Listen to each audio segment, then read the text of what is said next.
जय हिंद दोस्त। अगर आप एक सिविल इंजीनियर हैं तो कुछ बेसिक नॉलेज आपका दिमाग में आना चाहिए, आपको जानना चाहिए। नहीं तो अभी क्या होता है ना, अभी तो सिविल इंजीनियरिंग का कॉलेज ऐसे हो गया है, बस सेमिस्टर के पहले माइक्रो हो गया, नहीं तो आपके पास आंसर शीट आ जाता है, आप लिख लेते हैं। तो जब इंटरव्यू फेस होता है तो बेसिक नॉलेज का स्कार्सिटी देखने मिलता है और बेसिक नॉलेज नहीं रहता है। तो आज कुछ डिस्कशन करेंगे। और ऐसा भी बहुत सारे लोग हैं जो भी बोलते हैं कि हमारे पास बहुत सारा ज्ञान है, सिविल का हम मास्टर है। ऐसे कुछ नहीं।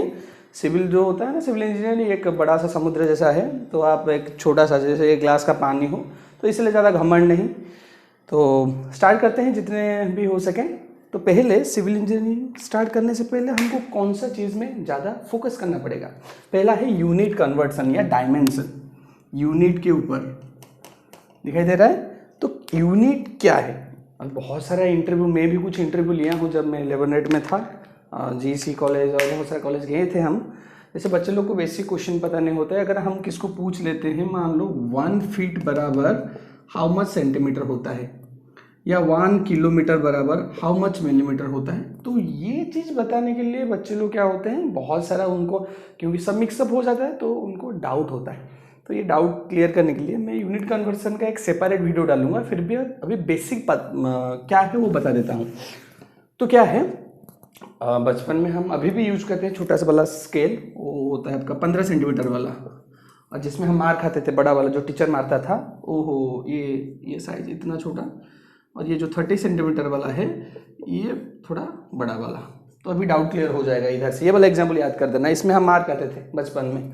तो क्या होता है, अभी सेंटीमीटर का अगर बात करते हैं, अगर 1 से, यहाँ से 0 से स्टार्ट होता है, छोटा छोटा छोटा लाइन, उसके बाद 5 में एक, उसके बाद फिर से यहाँ पर 1 लिखा होता है, राइट। तो ये हो गया आपका करीबन 1 सेंटीमीटर। 1 सेंटीमीटर में छोटा छोटा लाइन कितना है, 10 टू है, तो इसको हम बोलते हैं मिलीमीटर। तो यहाँ से क्लियर हो गया 1 सेंटीमीटर इक्वल टू 10 मिलीमीटर। ये पूरा लाइफ टाइम याद रखना है तुमको, ठीक है। उसके बाद मीटर का जब बात आता है, मीटर कहाँ पे हो जाए, जैसे हम ड्रेस का कपड़ा, जिसमें ये वाला ब्लेजर, ये टी शर्ट, ये शर्ट खरीदा, तो एक जो टेलर होता है वो इसके पास इतना, ये साइज यहाँ से लेके यहाँ तक 1 मीटर, एक बड़ा सा स्केल रहता है। तो उसमें वो क्या करता है, मेजरमेंट करता है। तो 1 मीटर इक्वल टू 100 सेंटीमीटर। कितना, 100 में, मतलब इसको 3 ठोड़ करेंगे, उसके बाद भी 10 बच जाएगा। ये हो गया। उसके बाद किलोमीटर क्या है, 1 किलोमीटर। अगर आप स्पोर्ट्स, मेरे जैसे एक स्पोर्ट्समैन हो, तो हमारे स्कूल में 100 मीटर का रेस होता था, ठीक।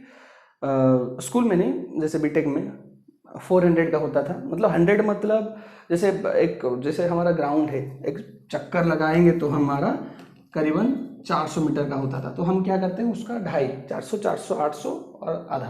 तो 1 किलोमीटर, किलो मतलब क्या होता है, हमेशा याद रखो 1000। अगर बात करते हैं वेट का, जब बोलते हैं हमारा वेट 1 kg, मुझे 1 kg का पोटैटो चाहिए, मेरा वेट से 20 kg, तो 1 kg मतलब क्या होता है, वो जो बटकारा डालता है, जो वेट डालता है, उसमें 1000 लिखा होता है। तो 1 किलोमीटर मतलब 1000 आप बंद करके लिख दो, और ये मीटर है मतलब मीटर। ये तीनों चीज़ याद रखना चाहिए। ये क्लियर हो गया, मैं इसको इरेज करता हूँ, लिख लो। देन अभी बात आता है फीट और इंच की। तो 1 फीट बराबर कितना इंच मैक्सिमम का डाउट है, तो याद रख लो 1 डजन केला, मतलब कितना है, 12 ठो केला आता है। तो 1 फीट इक्वल टू इंच, ये इंच का सिंबल है, याद रख लो, मैं ज़्यादा इस्तेमाल नहीं करूँगा। तो ये जो 1 इंच, ये बराबर होता है 2.5 सेंटीमीटर। 1 इंच मतलब देखो, हाथ को देखो, ये वाला लाइन परफेक्ट मेरा यहाँ से इतना, ये होता है आपका 2.5, मतलब 2.54 सेंटीमीटर। अगर मिलीमीटर में कन्वर्ट करेंगे, सिंपल, हमको पता था 1 centimetre equal to 10 millimetre, so have to multiply with 10। 10 कितना हो जाएगा, ये पॉइंट आके इधर लग जाएगा, 25.4 मिलीमीटर। ये तो डाउट क्लियर हो गया। उसके बाद अगर कोई पूछेगा 1 फीट कितना सेंटीमीटर का, अभी कन्वर्ट कर लो ना। 1 फीट 12 इंच का होता है, 1 इंच कितना, 2.54, तो 12 दूनी 24, 36, 30 पॉइंट, ये हो गया 48 सेंटीमीटर। सिंपल। अगर कोई बोलेगा मिलीमीटर में कन्वर्ट करो, हमको पता है 10 मल्टीप्लाई कर देंगे, ये पॉइंट आके इधर डाल देंगे, 304.8 मिलीमीटर। बस इतना ही करना है, जल्दी से लिख लो, ठीक है। तो ये हो गया। उसके बाद अभी बेसिक क्वेश्चन जाएंगे सिविल इंजीनियरिंग का। जब पूछते हैं स्टैंडर्ड साइज ऑफ ब्रिक, भाई क्या है सबको पता है, जिसको पूछो वो रट लेते हैं। 190 इंटू 90 इंटू 90, ठीक है। अगर मैं जैसे मेरा गांव में एक ब्रिक बन रहा था, मैं उसका मेजरमेंट किया तो 230 इंटू 110 इंटू 85 का था, ठीक है। 80 का था, सॉरी 85 नहीं 80 का था। तो ये ऐसा डायमेंशन भाई क्यों है, उसके पीछे क्या साइंस, मैक्सिमम को पता नहीं होगा लेकिन मैं अभी बताऊंगा इसका साइज ऐसा क्यों है। मान लो हमारा जो ब्रिक है, जब ईटा जुड़ाई करते हैं, मैं खुद किया हूँ बहुत सारे, मैं खुद स्ट्रेचर बॉन्ड किया हूँ। जब लेबर नेट में थे हमको वहाँ पे सिखाया गया था ट्रेनिंग में, फ्लेमिश बॉन्ड, इंग्लिश बॉन्ड, आपका हेडर स्ट्रेचर, ये सब, ठीक है। तो अभी क्या होता है, मैं अभी फ्लेमिश बॉन्ड बना के दिखाता हूँ। बॉन्ड मतलब क्या होता है, जो दीवार करते हैं उसको बॉन्ड बोलते हैं, ठीक है। जैसे मेरा ये हो गया भाई स्ट्रेचर, ये स्ट्रेचर, बीच में गैप क्यों दिया, क्योंकि हाफ इंच 10 से 12 mm का मसाला, पान वाला मसाला नहीं, सीमेंट और सैंड का मसाला, ठीक है। उसका प्रोपोर्शन बताएंगे, जैसे 1:6 कहाँ पे यूज करेंगे, 1:4 कहाँ पे यूज करेंगे, ठीक है। तो ये हो गया। उसके बाद यहाँ पे रहेगा ऐसे हेडर वाला, फिर से स्ट्रेचर, ऐसे होते होते एंड तक जाएगा। ये हो गया आपका फ्लेमिश बॉन्ड, ठीक है, याद भी रख लो क्या है, फ्लेमिश बॉन्ड। इससे और एक मस्त वाला बॉन्ड है, मैं इसके बाद बताऊंगा। तो क्या होता है बच्चों, हाँ, तो ये जो ब्रिक्स होता है, ये मेरा ब्रिक हो गया, ये मैं 3D वाला बना देता हूँ तो इजीली समझ में आ जाएगा, ठीक। तो ये लंबा वाला आपको पता चल रहा होगा 190, ये जो है 90, और ये जो है ये भी आपका 90 का है। तो इसका क्या बेनिफिट है, देखो ये मेरा 90 हो गया कितना 180, और बीच में 10 mm का, तो कितना हो गया 190, ठीक। और ये टोटल लंबाई कि मैं कितना बोला था 190, ये हो गया 190, तो मतलब पूरा एक दीवार जैसा रहेगा, राइट। देख लो अच्छे से दिखाई दे रहा है सबको, या ठीक है। वैसे ही फिर से 90, ये 10 मसाला, ये 90, 99 180, ये हो गया फिर से 190, ये 190, और इसका ये जो लेंथ होता है ये 190 का।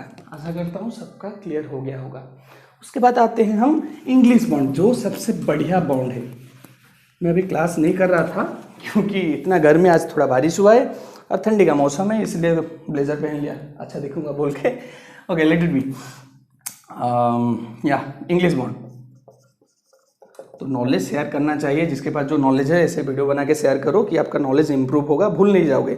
अगर बोलोगे कि नहीं हम अगर बताएंगे कोई जान लेगा, तो उसको लेके घंटा कुछ फर्क पड़ने वाला नहीं, मरने के बाद सबको स्मशान जाना है, ठीक है। तो अब इंग्लिश बॉन्ड क्या करेंगे, एक जो लेयर, पहला लेयर मान लो मैं स्ट्रेचर करके रख दिया, ये स्ट्रेचर मतलब मैं क्या बोलता हूँ इसका जो एलिवेशन बोलता हूँ, आगे से देखोगे तो क्या है, ऐसे स्ट्रेचर दिखाई देगा, एक लाइन बनाता हूँ ऐसे स्ट्रेचर, दो ठो ब्रिक लगेगा, ठीक है। उसके बाद हेडर लगेगा, कहाँ पे, ये जो जॉइंट में है, ये हेडर, ये हेडर, ये हेडर, ये हेडर, आया समझ में, आशा करता सबको समझ में आ रहा होगा। फिर से उसका ऊपर वाला लाइन स्ट्रेचर। हमेशा याद रखना बच्चों, मैं यहाँ पे थोड़ा जल्दी में हूँ, इसीलिए देखो कितना कितना मसाला गैप दे दिया। मैक्सिमम 10 से 12 mm का गैप देना है, हाफ इंच मतलब इसका आधा, राइट। तो क्या करेंगे बच्चों, तो वैसे ही ऊपर ये वाला रिपीट होगा, इधर एक छोड़ के ए। तो ये जो होता है ये सबसे स्ट्रॉन्ग बॉन्ड होता है। और हमेशा एक चीज, जो भी मिस्त्री हो, मासन, हेल्पर मासन, असिस्टेंट मासन, जो भी हो, याद रखना ये जो बीच में बच्चों, बीच में हेडर वाला पोर्शन आना चाहिए। क्लियर हो गया सबका, ठीक। उसके बाद आगे बढ़ते हैं, और क्या बेसिक इंटरव्यू में क्वेश्चन आएगा बच्चों, ये तो हो गया बेसिक फंडामेंटल।